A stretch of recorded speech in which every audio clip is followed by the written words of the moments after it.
खरगोन जिले के बालसमंद में मुस्लिम समाज का ऐतिहासिक 2 दिवसीय इज्तिमा बुधवार शाम को दुआ के साथ संपन्न हुआ। आयोजित इज्तिमा में लगभग 30,000 लोग शामिल हुए, जिसमें उलेमाओं ने अपने बयानों में इंसान को जिंदगी की हकीकत से रूबरू करवाया।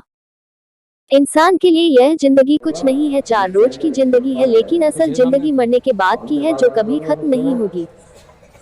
अल्लाह के बताए हुए रास्ते और हजरत मोहम्मद साहब की सुन्नतों पर अपनी पूरी जिंदगी बिताएगा, वह दुनिया में भी कामयाब होगा और आखिरी में भी कामयाब होगा। उलेमाओं ने कहा कि 5 वक्त की नमाज पढ़ो, रोजे रखो, ज़कात दो, हज करो, गरीबों की खिदमत, आपसी भाईचारा कायम करो, ऐसी कई बातों पर अमल करने की समझाइश दी गई। इस मौके पर शाम के वक्त एक साथ अल्लाह के सामने हजारों हाथ दुआओं के लिए उठे और मुल्क के साथ ही जिले में आपसी भाईचारा, अमनो अमान और खुशहाली की दुआएं की गई। हालांकि आखिरी दिन मुस्लिम समाज के लोगों ने अपना कारोबार बंद कर हजारों की तादाद में दुआ में शामिल हुए।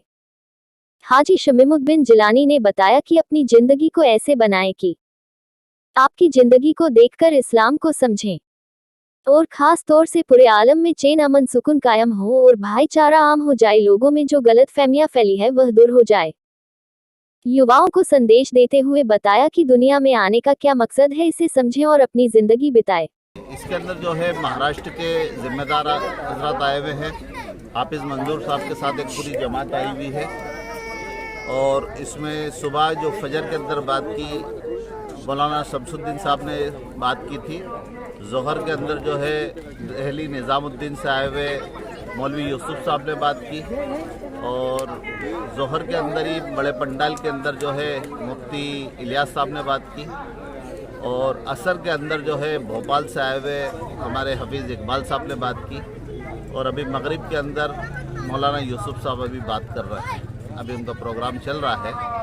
और आज मजमा भी काफ़ी बड़ा मजमा हो गया, करीब 30,000 की नफरी हो गई है मजमे में लगभग। यानी पंडाल जो हमारा बना हुआ था उसके एतबार से हमने इसको नापा है कि इतने ज़्यादा लोग होंगे कि पंडाल से दुगने लोग हो गए हैं, यानी पंडाल से बाहर भी काफ़ी लोग हैं। कितने क्षेत्र में पंडाल लगा हुआ है? पंडाल लगा है हमारा 1,20,000 स्क्वायर फीट में। कितनी पब्लिक, कितने मुस्लिम जन होंगे? यानी पूरी पब्लिक 30,000 के करीब, लगभग 30,000 के लगभग। इसमें मुस्लिम समाज जनों को क्या हिदायत दी जा रही है? उनको खास तौर से हिदायत दी जा रही है कि अपनी ज़िंदगी को ऐसी बनाएं कि आपकी ज़िंदगी देखकर इस्लाम को लोग समझें और ख़ास तौर से पूरे आलम में चैन, अमन, सुकून कायम हो और भाईचारा एक आम हो जाए, भाईचारे की बात एक आम हो जाए।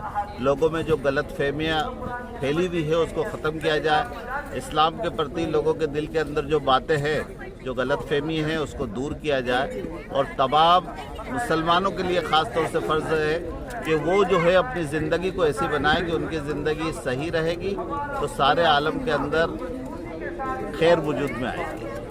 मुस्लिम समाज जनों को क्या संदेश देना चाहते हो युवाओं को? खास तौर से युवाओं को ये संदेश दिया जा रहा है कि वो असल में अपने आने का, दुनिया में आने का मकसद को पहचाने कि मैं दुनिया में क्यों आया हूँ। आने का मकसद ये है कि मेरी आखिरत की ज़िंदगी बन जाए और मेरे आने से दुनिया में चैन, अमन कायम हो। इस्लाम में दिन मुस्लिम जेंट्स के तक ही गया है और मस्तूरात तक नहीं गया है, तो उन लोगों तक, महिलाओं तक अब किस तरीके से दिन को जी दीन यानी जितना मर्दों के ऊपर दीन का हक है उतना ही औरतों पर भी है, उतना ही बच्चों पर भी है। और उन सब की फिक्र की जाए। बच्चों की जो है मदारिस के एतबार से उनकी फिक्र दी जाती है और दावत के एतबार से ख़ास तौर से औरतों की, कि औरतें भी अपने मर्दों के साथ जो है अल्लाह के रास्ते पे निकलकर इस दीन को अपनी ज़िंदगी में लाकर और फिर इस दीन को फैलाने की फ़िक्र करें। अपनी ज़िंदगी में ख़ास तौर से लाएं कि हमारे ज़िंदगी के अंदर हमारी अपनी ज़िंदगी ऐसी दीन वाली ज़िंदगी बने कि लोग हमारी ज़िंदगी को देखकर अपनी ज़िंदगी को सही करें। 2 लश्कर होते हैं सुबह, एक लश्कर होता है रहमान का लश्कर,